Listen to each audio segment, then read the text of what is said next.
Hey there, my name is Trevor with Embers Fireplaces. Today we're going to show you how to install Modern Flames AL series electric built-in-the-wall fireplaces.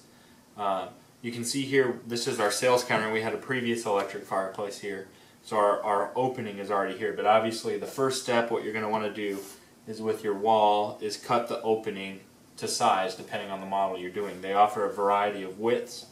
You're going to want to consult a professional on this because if it's a load-bearing wall or whatever the case may be, you don't want to just start hacking into your wall to get your opening the way you want. You want to make sure you have a nice supportive header, especially if it's a structural wall. So we're showing you the first step here is get your opening ready based on the size fireplace that you order. What you see here, this is for the 80-inch model. This review will apply to all of them, but this is the opening size here that we have for the 80-inch model. So now we'll take you to the next step. Okay, so we're about ready to finish the wall up here, but we wanted to give you one quick tip, is if you're working with drywall, this won't be an issue for you. But if you're going to screw the fireplace in, there's little brackets on the top of the fireplace, and that's going to screw to your studs through your drywall and connect it, secure it to the wall itself. Now what we're doing is we're putting a stone or a tile on. So if you're doing any type of stone or tile work, you're going to want to make sure you leave a gap and don't bring it tight to the wall, because otherwise you're going to have to drill through your tile to secure it, which will be a lot of extra work. So again, if you're dealing with drywall, it's a non-issue, but just a little quick tip, and we'll show you what it looks like after we're done tiling the wall here.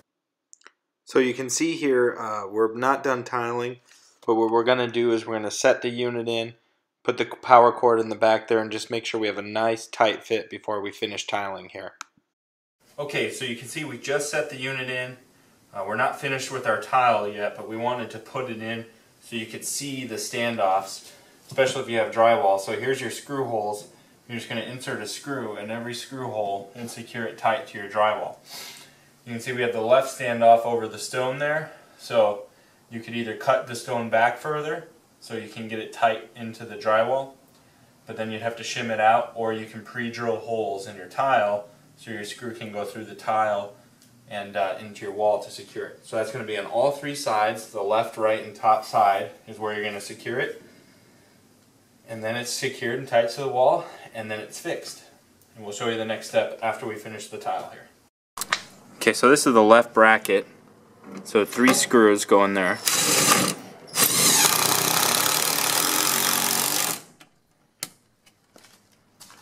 We have one more on the top, so we pre-drilled the holes for the tile.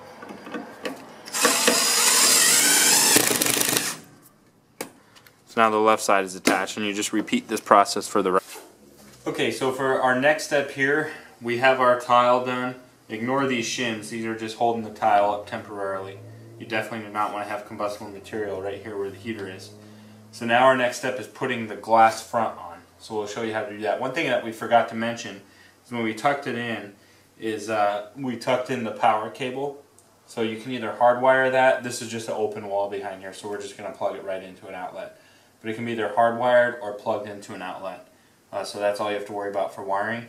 And there's a manual on-off switch down here as well that you can reach with your hands. So now we'll put the glass on for you.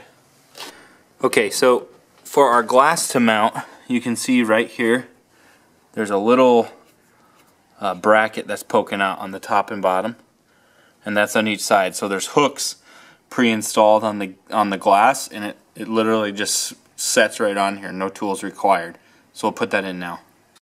So you'll get a look at us here where you want to use 2 people to put the glass on, and it literally just slides right onto those knobs poking out and just hooks and secures right onto the fireplace.